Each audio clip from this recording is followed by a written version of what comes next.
দেশের প্রধান প্রধান দৈনিক পত্রিকাগুলো তাদের আন্তর্জাতিক খবরে যে খবরগুলো গুরুত্ব সহকারে ছাপিয়েছে শিরোনামে, তার মধ্যে শুরুতেই থাকছে লেবানন ঘিরে ইসরায়েল ইরান ধ্বংসাত্মক যুদ্ধের হুমকি।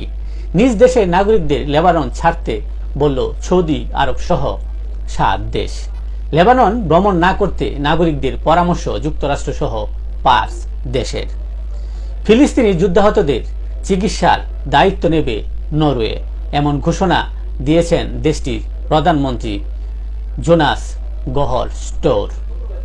গাজায় যুদ্ধবিরতির আভাস নেই, জয়ের কোনো বিকল্প চান না নেতানিয়াহু, আলোচনার জন্য এখনো প্রস্তুত হামাস। আলোচনায় প্রার্থী হিসেবে বাইডেনের থাকা না থাকা, দলের মধ্যে থেকেই বাইডেনকে বাদ দেওয়ার আহ্বান শোনা যাচ্ছে। ব্রিটেনে বিরোধীদের রেকর্ড ভাঙা জয়ের পূর্বাভাস, ক্ষমতা হারানোর দ্বার প্রান্তে শোনাক।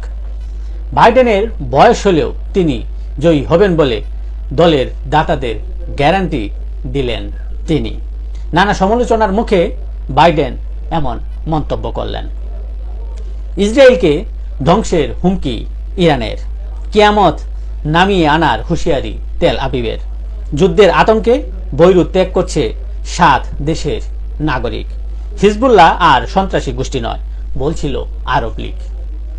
এই ছিল দেশের প্রধান প্রধান দৈনিক পত্রিকার শিরোনামে উঠে আসা শীর্ষ সংবাদ, যা নিয়ে এতক্ষণ আপনাদের মাঝে উপস্থিত ছিলাম।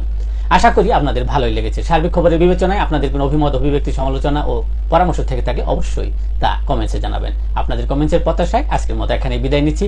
আবারও দেখা হবে আগামীকাল ঠিক একই ভাবে। সে পর্যন্ত আপনারা অবশ্যই ভালো থাকবেন, সুস্থ থাকবেন। আসসালামু আলাইকুম ওয়া রাহমাতুল্লাহ।